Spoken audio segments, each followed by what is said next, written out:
کچھ جنگ کے حالات پیدا ہو گئے، اور ہمارا یہ خیال تھا کہ آج آپ سے تھوڑی سی بات اس پر ہم شروع کریں کہ ظاہر ہے کہ ایک الزام تھا جس کے بارے میں آپ کی بھی رائے تھی کہ یہ اس کی تحقیق ہو جانے والی رائے بہت اچھی ہے، اس کو پیش کر دینا چاہیے دنیا کے سامنے، اور جو حقیقت ہے اس کو پیش کر لینا چاہیے، اور اس کا جو نتیجہ ہو اس کو ایکسیپٹ کرنا چاہیے، جو بھی کوئی اس کا ذمہ دار ہو۔ تاہم وہ بات تو نہیں ہو سکی، ہندوستان نے اقدام کیا اور وہ اقدام جاری ہے، اور ہماری طرف سے بھی کچھ اس کا جواب دیا گیا، ظاہر ہے وہ دفاع میں کیا گیا جیسے بھی تھا، لیکن یہ صورتحال بہت کشیدہ ہے میرے ذہن میں۔ اس میں ایک تو یہ تھا کہ آپ عمومی تبصرہ اس پہ کچھ فرماتے، اور دوسرے یہ سوال پیدا ہو رہا تھا کہ قرآن کہتا ہے کہ تم تیاری رکھو اپنی، جو کچھ میسر ہو بہتر سے بہتر، لیکن اب بین الاقوامی حالات کا جائزہ لیتے ہیں، پاکستان کی معیشت اور اس کے وسائل کا جائزہ لیتے ہیں، تو معلوم ہوتا ہے کہ اس وقت تو بہت سے ترقی یافتہ ممالک ایسے ہیں جو اصل میں دفاع کے معاملے میں کچھ بھی جمع کریں تو وہ ایسا نہیں ہوتا کہ وہ پوری طرح اپنے آپ کو اس قابل کر سکیں۔ تو یہ بات کہ اگر آپ پر حملہ ہو جائے تو جو آپ کے بس میں ہے وہ تو آپ کو کرنا ہی ہے، لیکن اگر پھر آپ کو جوابی کارروائی کرنی ہو تو پھر بھی وہ طاقت ہونی چاہیے آپ کے اندر، ورنہ ظاہر ہے کہ جنگ کے اپنے مسائل ہیں، اور اس کے بعد اس کی تباہی اپنی جگہ ہے، اور جو رہی صحیح آپ کی معیشت اور معاشرت ہوتی ہے اس پر جو اس کے اثرات ہوتے ہیں وہ بہت زیادہ ہوتے ہیں۔ تو میں چاہوں گا کہ آپ اس پر کچھ تبصرہ فرمائیے کہ اس میں جو اقدامی اپروچ ہے اس کو آگے لے کے بڑھنا چاہیے، یا ہم کو کوشش کرنی چاہیے کہ ڈی ایسکیلیشن ہو جائے اور اس میں کوئی آر محسوس نہیں کرنی چاہیے؟ آپ کی کیا رائے؟ ہم عام لوگ اپنے مطالعے کی بنیادی پر کوئی رائے قائم کرتے ہیں۔ اس وقت کی دنیا میں یہ صاف معلوم ہوتا ہے کہ جنگ کسی مسئلے کا حل نہیں ہے، بلکہ وہ خود المسائل ہے۔ یہ وہ جنگ نہیں ہے جس میں 200 آدمی ادھر سے اور 1000 آدمی ادھر سے ہیں۔ اس میں اب بنیادی حیثیت ٹیکنالوجی کو حاصل ہو گئی ہے۔ ہمارے سامنے قریب کی مثالیں ہیں، ہم دیکھ رہے ہیں کہ غزہ میں کیا ہوا ہے۔ ہمیں معلوم ہے کہ یوکرین میں ایک طرف روس جیسی طاقت ہے اور دوسری جانب یورپی طاقتیں بھی، اور بڑی حد تک امریکہ بھی یوکرین کی پشت پر کھڑا رہا ہے۔ اس کے باوجود جنگ کا حاصل محض تباہی اور بربادی ہے۔ ایسا نہیں ہے کہ روس آخری درجے میں اپنے مقصد کو حاصل کرنے میں کامیاب ہو گیا ہو، یا دوسری جانب سے اسی نوعیت کی کامیابی کا دعویٰ کیا جا سکے۔ داخلی لحاظ سے جو جنگیں ہو رہی ہیں وہ بھی صرف تباہی اور بربادی پر منتج ہوئی ہیں۔ ہمارے مسلمان ملکوں میں شام نے بڑی بربادی دیکھی ہے۔ یہ اندازہ ہی کیا جا سکتا ہے کہ وہاں کے لوگوں پر پچھلے 20-25 سال میں کیا گزری ہے۔ اس وقت بھی 21-22 کے قریب مختلف لشکر ہیں جو وہاں مختلف علاقوں میں اپنی اپنی چھاؤنی ڈالے ہوئے بیٹھے ہیں۔ نہیں کہا جا سکتا کہ جن لوگوں نے اس وقت اقتدار سنبھالا ہے وہ کتنی دیر تک اطمینان کے ساتھ اقتدار کا لطف بھی لے سکیں گے اور کچھ استحکام کی طرف بھی بڑھ سکیں گے۔ لیبیا 2 حصوں میں تقسیم ہے، سوڈان کی بھی یہی صورتحال ہے۔ وہاں لڑنے والے ایک ہی قوم اور ایک ہی مذہب سے تعلق رکھنے والے ہیں۔ یمن بھی 2 حصوں میں تقسیم ہو چکا ہے، اس کے 1/3 رقبے پر حوثیوں کا غلبہ ہے، اور دوسرے میں وہاں کی ایک ان کے طریقے کے مطابق منتخب حکومت ہے۔ سعودی عرب بھی اس میں ایک فریق رہا ہے۔ وہاں ہزاروں نہیں لاکھوں کی تعداد میں لوگ اس جنگ کی نظر ہوئے ہیں۔ معیشت بالکل برباد ہو کر رہ گئی ہے۔ شام، لیبیا، اسی طرح اس سے پہلے عراق، یہ قریب کے دور کی مثالیں ہیں۔ اس سے یہ معلوم ہوتا ہے کہ کوئی مسئلہ تو کیا حل ہوتا، مختلف گروہوں نے ایک دوسرے کی قوت کا مزہ چکھا ہے، اور اس طرح جنگ ان کے لیے وہی عذاب بن گئی ہے جس کو قرآن مجید نے اس طرح بیان کیا ہے کہ لِیُذِیقَ بَأْسَ بَعْضِکُم۔ اس طرح کی صورتحال میں یہ بات کہنا کہ اب ہم جنگ سے مسئلے حل کر لیں گے، یہ بالکل حماقت کی بات ہے۔ اپنے ملک میں بھی آ جائیے تو یہ حقیقت ہے کہ یہاں 30-35 سال سے ہماری قوم اندرونی دہشت گردی کا مقابلہ کر رہی ہے، اور یہ دہشت گرد کہیں آسمان سے نہیں آئے، یہ ہمارے بھائی ہیں، یہ اسلام کے ساتھ اپنی وابستگی کا اظہار کرتے ہیں، یہ نفاذ شریعت کے علمبردار ہیں۔ انہوں نے جو کچھ کیا ہے اور اس کا جو حاصل ہم افغانستان میں دیکھ رہے ہیں، اس پر ہمارے ایک فاضل عزیز نے بجا طور پر یہ تبصرہ کیا کہ یہ نفاذ شریعت نہیں ہے، یہ فتنہ ہے نفاذ شریعت۔ اسی طرح کی صورتحال ہم نے کشمیر کے معاملے میں دیکھی ہے۔ 30-35 سال سے جو معاملات وہاں رہے، اس سے مسئلہ حل نہیں ہوا، بلکہ پیچیدگیاں بڑھتی چلی گئی، اور جو کچھ کشمیریوں کے پاس تھا وہ بھی کھو بیٹھے ہیں۔ دونوں ملک بڑے ملک ہیں، ہندوستان پاکستان کے مقابلے میں بہت بڑا ملک ہے، اس کے پاس بہت سے وسائل بھی ہیں، لیکن وہ بھی یہ نہیں سمجھتا کہ وہ جنگ کر کے اپنے دعوے کے مطابق جس کو وہ مقبوضہ کشمیر کہتا ہے واپس لے لے گا، اور نہ ہم اس کا حوصلہ کر پائے ہیں۔ اس کا مطلب یہ ہے کہ اس وقت مختلف قوموں نے، ان کی قوت نے، جنگ کے آلات نے، اس کے ذرائع نے، اس سے جو ملکوں کی معیشت پر اثر پڑتا ہے، ان کی معاشرت پر اثر پڑتا ہے، اس سب کچھ کا مشاہدہ کر کے لوگ اس نتیجے پر پہنچ گئے ہیں کہ یہ کسی مسئلے کا حل نہیں ہے۔ یہ حقیقت ہے کہ پہلی اور دوسری جنگ عظیم نے دنیا کو یہی سبق دیا تھا۔ چنانچہ پہلی جنگ عظیم کے بعد ہی اس طرح کے معاہدات ہونے لگ گئے، جن میں معاہدہ پیرس کو بڑی تاریخی حیثیت حاصل ہے کہ اب ملکوں پر قبضے نہیں کیے جائیں گے۔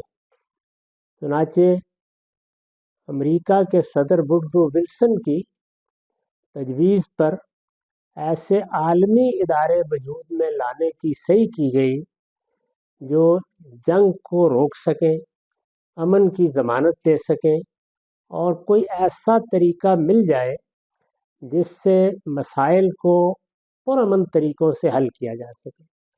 اگر آپ غور کر کے دیکھیں تو خود اندرون ملک یا اندرون سلطنت بھی، کیونکہ بادشاہتیں ہی تھیں، لہٰذا ایک قوم اگر یہ سمجھتی تھی کہ اس پر فلاں کو حکمران بننا ہے اور وہ اس کے لیے کوئی اقدام کرنا چاہتی تھی، تو اندرون ملک بھی خروج ہی ہوتے تھے۔ ایک گروہ دوسرے گروہ پر، ایک لشکر دوسرے لشکر پر طاقت کر دیتا تھا، اور پھر میدان جنگ میں کسی پانی پت میں فیصلہ ہو جاتا تھا کہ اب کس کو حکومت کرنی ہے۔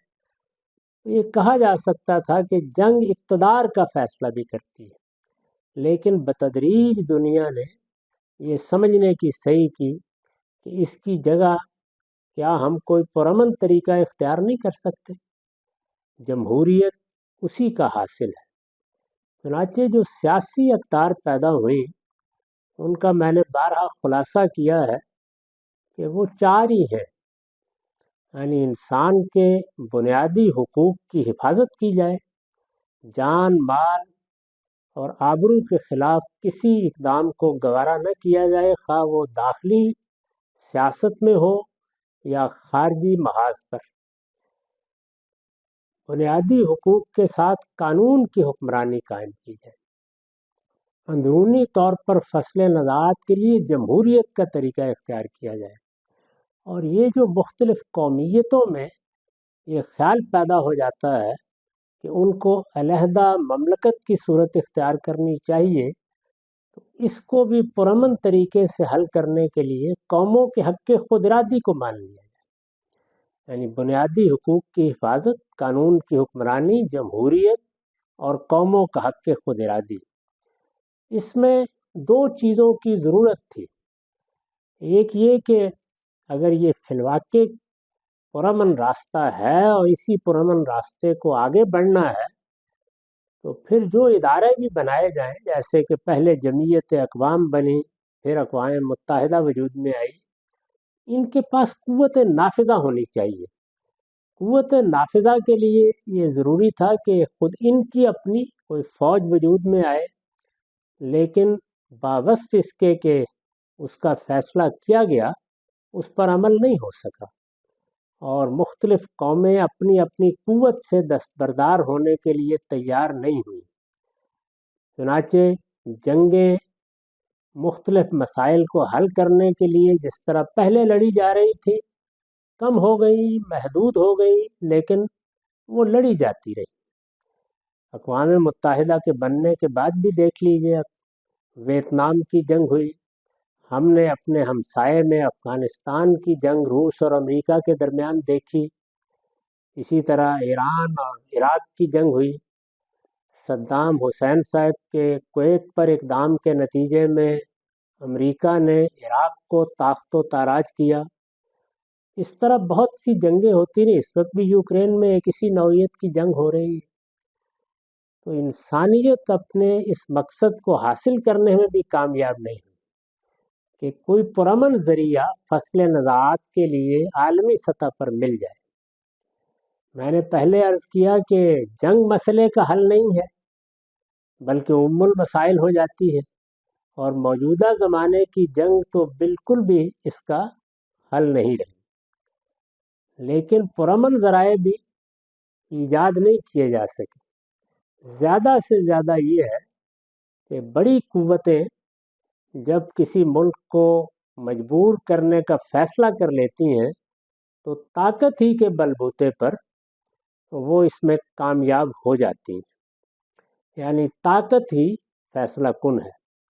اس پس منظر میں اب ظاہر ہے کہ جب تک دنیا کوئی پرامن طریقہ اختیار نہیں کر لیتی، اس وقت تک یہی کہا جائے گا کہ جو کچھ بھی آپ کے پاس ہے اس کو مستحکم رکھیے، اپنی قوت بڑھائیے، اور وہی بات جو قرآن مجید کے حوالے سے آپ نے بیان کی کہ اعدوا لہم ما استطعتم من قوت ورباط الخیل ترہبون بہ عدو اللہ، یعنی لوگ طاقت ہی سے ڈرتے ہیں، طاقت ہی فیصلہ کن ہوتی ہے، طاقت ہی مصالحت کرانے پہ آمادہ کرتی ہے، تو پھر حاصل کیا ہے؟ یہی کہ طاقت پیدا کی جائے۔ اب تک دنیا کا نظم اسی اصول پر چل رہا ہے۔ خواب ضرور دیکھا گیا تھا کہ پرامن ذرائع پیدا کر لیے جائیں، وہ مؤثر ہو۔ یا اب کشمیری میں دیکھ لیجیے، جو ہمارے اور ہندوستان کے درمیان وجہ نزاع ہے، اس وقت تو ایک واقعہ ہوا ہے، پہلگام کا ایک واقعہ ہے، لیکن خود اس واقعے کی جڑیں کس چیز میں ہے؟ وہ مسئلہ کشمیر میں ہے، اور مسئلہ کشمیر میں یہ کتنی آسان چیز ہے کہ استصواب کرا دیا جائے۔ ہم نے دیکھا کہ اسکاٹ لینڈ میں 2 مرتبہ استصواب ہو چکا ہے، یعنی اس میں آخر مسئلہ کیا ہے؟ اگر ایک قوم آپ کے ساتھ رہنا نہیں چاہتی تو آپ پوچھ لیں اس سے، اس کا کوئی طریقہ ایسا اختیار کر لیا جائے جس میں غیر جانبدار اداروں کے تحت، غیر جانبدار قوتوں کے تحت استصواب ہو جائے۔ اس استصواب میں فیصلہ ہو جائے گا کہ لوگ کیا چاہتے ہیں۔ یعنی اگر ہم اس اصول کو مان لیں کہ کسی قومیت ہی کو یہ فیصلہ کرنا ہے کہ وہ کسی بڑی سلطنت کا حصہ بن کر رہے گی یا اپنی کوئی علیحدہ مملکت بنائے گی، اور اس فیصلے کے لیے پرامن طریقہ یہی ہے۔ دوسرا معاملہ یہ ہے کہ جس طرح جب تقسیم ہو رہی تھی، یعنی بھارت اور پاکستان 2 الگ ملک بن رہے تھے، تو آپ کے علم میں ہے کہ سرحدوں کی تعین میں کچھ اختلاف تھا، وہ اختلاف بھی علاقوں ہی کا اختلاف تھا۔ ہم اب تک کہتے ہیں کہ گرداسپور کا ضلع ہم کو ملنا چاہیے تھا، لیکن وہاں کیا حل تلاش کیا گیا؟ یعنی کیا دونوں قوموں نے اپنی فوجیں اتار دی؟ اس میں ثالثی کا طریقہ اختیار کیا گیا جو دنیا میں قدیم ترین زمانے سے رائج رہا ہے۔ تو ریڈ کلف ایوارڈ نے فیصلہ کیا کہ ہماری سرحدیں کیا ہوں گی۔ ابھی بھی آپ دیکھ لیں کہ افغانستان کے اور ہمارے درمیان ڈیورنڈ لائن کے بارے میں بہت سے اختلافات ہیں۔ افغانستان کی کسی حکومت نے اس کو بین الاقوامی سرحد کے طور پر تسلیم نہیں کیا۔ اس میں بھی اگر جنگ کر کے فیصلہ کیا جائے تو سوائے تباہی اور بربادی کے کیا حاصل ہوگا؟ اس کا حل بھی اس کے سوا کیا ہے کہ ثالثی کر لی جائے۔ اس طرح کے معاملات میں باہمی طور پر بیٹھ کر مذاکرات سے مسئلہ حل کر لیا جائے، اس سے بہتر تو کوئی چیز ہی نہیں ہے۔ لیکن اگر ایسا نہ ہو سکے تو دو ہی راستے ہیں جو دنیا نے اس زمانے میں اختیار کیے ہیں، یعنی استصواب، رائے شماری یا جمہوریت کہہ لیجیے، یہ بھی اسی کا ایک پہلو ہے، اس کا طریقہ، اور دوسرے ثالثی کا طریقہ۔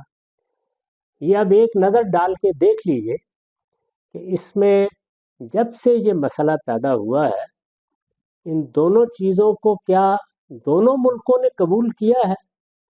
یہ حقیقت ہے کہ پاکستان نے دونوں ہی تجویزیں قبول کیے رکھی ہیں۔ ہماری قوم سے بھی غلطیاں ہوئی ہیں، ہماری افواج سے بھی غلطیاں ہوئی ہیں، لیکن استصواب، ہم تو تسبیح پڑھتے رہے ہیں اس کی کہ استصواب ہونا چاہیے، استصواب کا راستہ نکالا جائے۔ اسی طریقے سے بار بار یہ پیشکش کی جاتی رہی ہے کہ کوئی بڑی طاقت، کوئی بڑا ادارہ، کوئی غیر جانبدار ادارہ آگے بڑھے اور ثالثی کر دے۔ تو اس ثالثی کو بھی بھارت نے قبول نہیں کیا، استصواب کے لیے بھی وہ تیار نہیں ہوئے۔ یہ صورتحال ہے جس میں اس مسئلے نے وہ صورت اختیار کر لی جس کے بعد اب تباہی اور بربادی قسط وار نازل ہوتی رہتی ہے۔ چنانچہ اس موقع پر بھی اگر آپ دیکھیں تو دونوں قوموں کے ساتھ کیا ہوا ہے۔ پہلگام کا ایک واقعہ ہے، ادھر ہندوستان میں بھی 17-18 کروڑ بلکہ اس سے بھی زیادہ مسلمان ہیں، ان کی قیادت بھی اس وقت اپنی حکومت کے ساتھ کھڑی ہے اور پاکستان کو سب و شتم کا نشانہ بنا رہی ہے۔ کیا وجہ ہے؟ وجہ یہ ہے کہ وہ یہ سمجھتے ہیں کہ جو دراندازی کی کوششیں اس سے پہلے ہوتی رہیں وہ اس کا قوی کرینہ ہے کہ اس وقت بھی یہ سب پاکستان ہی نے کرایا ہے۔ انہیں اس پر شرح صدر ہے، لہٰذا وہ اس کو پہلا اقدام سمجھتے ہیں، اور اب جو کچھ ہندوستان کر رہا ہے اس کو جواب سمجھتے ہیں۔ ادھر ہم مطمئن ہیں کہ نہیں، اس وقت سب کرائن یہ بتا رہے ہیں کہ پاکستان نے ایسا نہیں کیا، یا پاکستان کی افواج یا پاکستان کی حکومت پہلگام کے واقعے میں ملوث نہیں ہے۔ چنانچہ پاکستان کی حکومت نے بہت آگے بڑھ کر یہ پیشکش کی کہ اس میں بھی غیر جانبدارانہ تحقیقات کا طریقہ اختیار کر لیا جائے۔ لوگ آئیں، ایسے لوگ آئیں دنیا بھر سے جو آ کے تحقیقات کر لیں اور دیکھ لیں کہ اس میں کون قصوروار ہے۔ یہ ظاہر ہے کہ ایک بڑی معقول بات ہے۔ چنانچہ یہ معقول بات جب نہیں مانی گئی تو پھر جنگ کے علاوہ آپ کے پاس کیا انتخاب باقی رہ جاتا ہے؟ تو ادھر کے لوگ بربنائے کرائن مطمئن ہیں کہ وہ صحیح اقدام کر رہے ہیں، ادھر کے لوگ بربنائے کرائن مطمئن ہیں کہ وہ صحیح اقدام کر رہے ہیں۔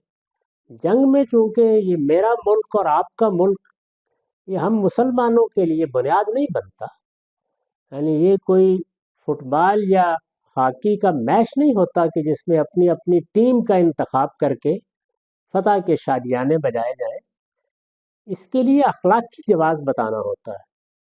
وہ اخلاقی جواز اگر ہے تو پھر ظاہر ہے کہ جنگ اپنی اصل پر ہے، اور اصل کیا ہے؟ ظلم و عدوان کے خلاف اقدام کیا جائے۔ ہم اپنے زاویے سے دیکھیں تو ہندوستان کا اقدام ایک ظالمانہ اقدام بن جاتا ہے۔ اس میں بے گناہ لوگ مرے ہیں، اس میں کئی مقامات پر بچے بھی اس کی زد میں آئے ہیں، زیادہ تر اموات عام لوگوں کی ہوئی ہے۔ بظاہر کوئی قرائن شواہد نہیں ہے کہ وہاں لوگوں کو کوئی تربیت دی جا رہی تھی، یا اب بھی وہاں اس طرح کے کوئی مقامات موجود تھے جنہیں ماسکر کہا جا سکے۔ بظاہر ظاہر ہے کہ ہم عامی لوگوں کی معلومات محدود ہوتی ہیں۔ دوسری جانب میں نے آپ سے عرض کر دیا کہ وہاں کے لوگ معاملے کو ماضی کی تاریخ اور ماضی کے واقعات کی روشنی میں دیکھ رہے ہیں، اور اصرار کر رہے ہیں کہ نہیں، اس کے پیچھے بھی انہی لوگوں کا ہاتھ ہے جو اس سے پہلے در اندازی کرتے رہے ہیں۔ اس کے لیے آپ وہاں کے مسلمان رہنماؤں کی گفتگو میں سن سکتے ہیں۔ اسد الدین اویسی صاحب کی گفتگو سن لیجئے، فاروق عبداللہ صاحب کی گفتگو سن لیجئے۔ کشمیر میں جو مسلمانوں کی قیادت ہے اس کی بھی اگر آپ گفتگو سنیں گے تو یہ واضح ہو جائے گا کہ اخلاقی جواز کے لیے دونوں کا نتیجہ فکر یا نتیجہ تحقیق کہہ لیجیے بالکل الگ الگ ہے۔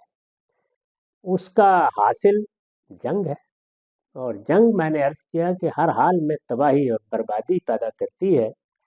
ہمارے ملک کی معیشت ہو، ہندوستان کی معیشت اس وقت بڑی مضبوط معیشت ہے، لیکن جنگ اس کا راستہ بھی الٹ دے سکتی ہے۔ اس وجہ سے میں تو یہی کہوں گا کہ ہر حال میں یہ صحیح کرنی چاہیے کہ جنگ آگے نہ بڑھے، جواب در جواب کا یہ سلسلہ لوگوں کے لیے بربادی کا باعث نہ بنے۔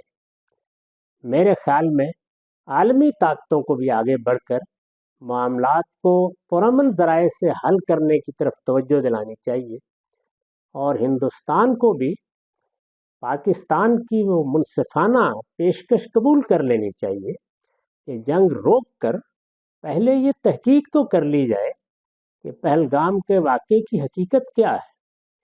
اس تحقیق کے نتائج سامنے آ جائیں تو پھر واضح ہو جائے گا کہ کس کے لیے اقدام کا اخلاقی جواز ہے۔ میری اور آپ کی طرح کے لوگ بھی ہو سکتا ہے کہ پھر ہندوستان کی تائید کریں، لیکن اگر اس کا نتیجہ یہ نکلے کہ یہ معاملہ ایسے نہیں ہوا تو کیا کہا جائے گا؟ یہی کہ اس وقت جو اقدام کر کے جنگ چھیڑی گئی ہے، آپ کو ظاہر ہے کہ ہندوستان نے، بھارت نے چھیڑی ہے، یہ ایک ظالمانہ اقدام ہے، اور اس ظالمانہ اقدام کی مذمت ہونی چاہیے، اور دنیا کو اس طرح کا اقدام کرنے والوں کا ہاتھ پکڑنا چاہیے۔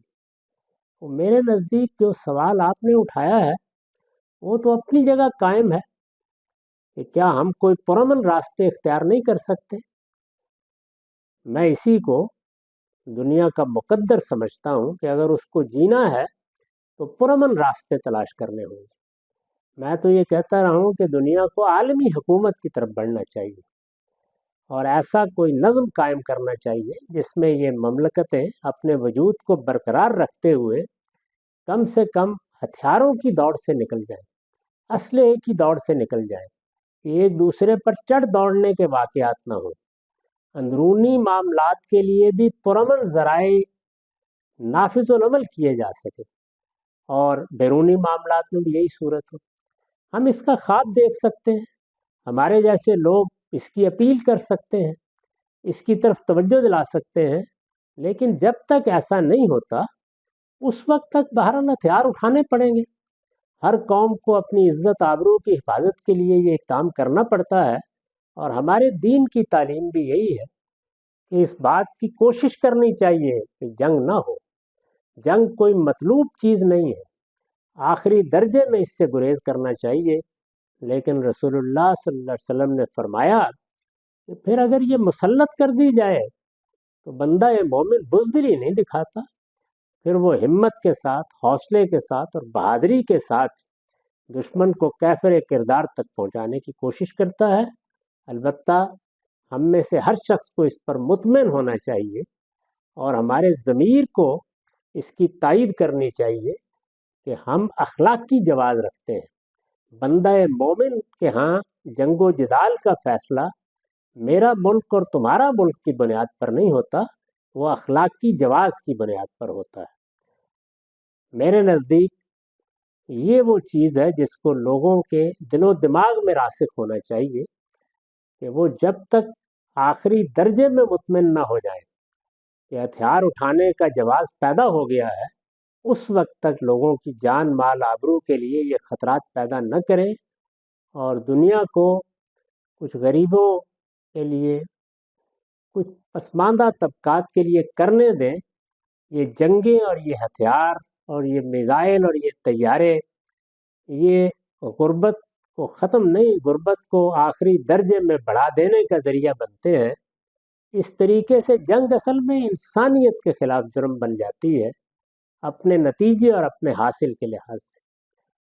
اللہ تعالیٰ سے دعا کرنی چاہیے کہ وہ اس طرح کے حالات سے اس خطے کو محفوظ کرے، اور اگر جنگ ہی ہے تو پھر دعا کرنی چاہیے کہ اللہ تعالیٰ جو لوگ حق پر ہیں ان کو فتح یاب کرے، اور اگر جیسا صاحب قوت انہیں فیصلہ کرنا ہے تو وہ قوت اہل حق کے حق میں فیصلہ کن ہو جائے۔